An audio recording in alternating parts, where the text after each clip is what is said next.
Metal carbonyls. Metal carbonyls कौन होते हैं? जिसमें कार्बन मोनोऑक्साइड लिगेंड होता है। Whenever carbon monoxide is acting as ligand, we call it carbonyls. For example, tetra carbonyl nickel 0, penta carbonyl iron 0. सारे carbonyls homoleptic होते हैं।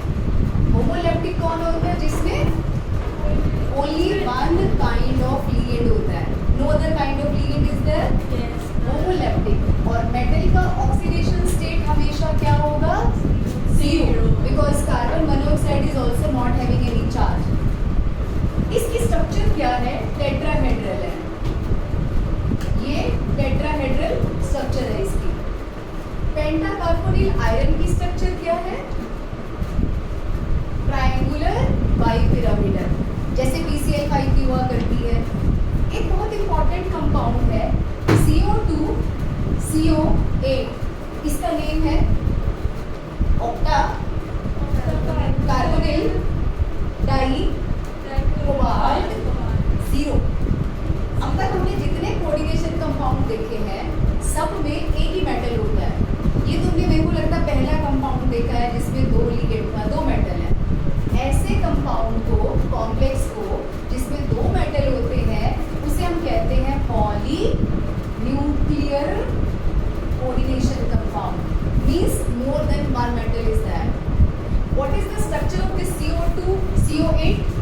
आप क्या करेंगे? पहले ये बना लेंगे दो CO लाइक दिस, इनको आपस में जोड़ दो और एक CO इधर आएगा, एक CO इधर, बाकी सब जगह पे आप CO लगाएंगे। नहीं, सीधा नहीं बना सकते, जैसा है वैसे ही बनाना पड़ेगा आपको स्ट्रक्चर। जो भी एक्सरे से है, इसे क्या हो रहा है? ये क्यों बनाया हमने ऐसे? ये क्यों बनाया? एग्जैक्टली, जैसे ये पता चला वैसे वो पता चला। The important is bonding in metal carbonyls. This is the most important topic. Carbonyl is acting as ligand. तो कार्बन मोनोऑक्साइड का कुछ ऐसे सीन है। इसका एक ऑर्बिटल है जिसमें इलेक्ट्रॉन पड़े होते हैं। यही ऑर्बिटल मेटल के एम्प्टी ऑर्बिटल में इलेक्ट्रॉन को डोनेट कर देता है। मेटल कार्बोनिल्स में कार्बोनिल अपना इलेक्ट्रॉन का पेयर मेटल के वैकेंट डी ऑर्बिटल में डालता है और मेटल के डी इलेक्ट्रॉन्स होते हैं, ये डी ऑर्बिटल भरा होता है पूरा, और इसका एक pi star anti bonding molecular orbital empty होता है। तो मेटल कहता है रुक, जा कहाँ रहा है, ये ले, मुझसे भी इलेक्ट्रॉन ले ले, तेरा भी एक ऑर्बिटल खाली पड़ा हुआ है। जैसे ये लगा लो, इसने इसके घर में सब्जी दी, उसने खीर वापस कर दी।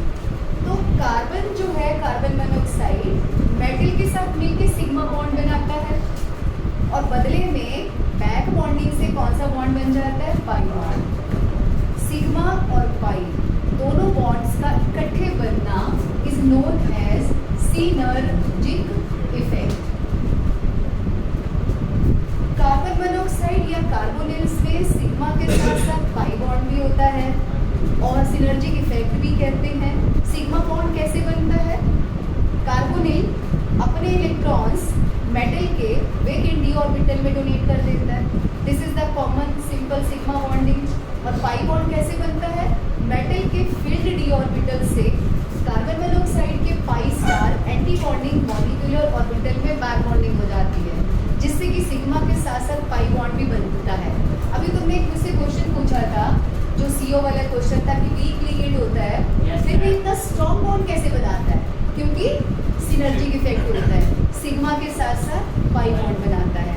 और ऐसे कंपाउंड्स को, इसमें है, ऐसे कंपाउंड्स को हम क्या कहते हैं? एक और नाम भी दिया हुआ है इसका। ऐसे कंपाउंड्स को जिसमें कार्बन के साथ मेटल की बॉन्डिंग होती है, उसे हम क्या कहते हैं?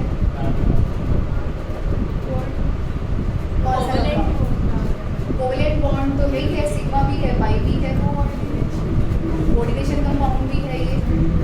Organometallic compound, organometallic compound. Organo शब्द किसके लिए यूज किया हमने? Organic chemistry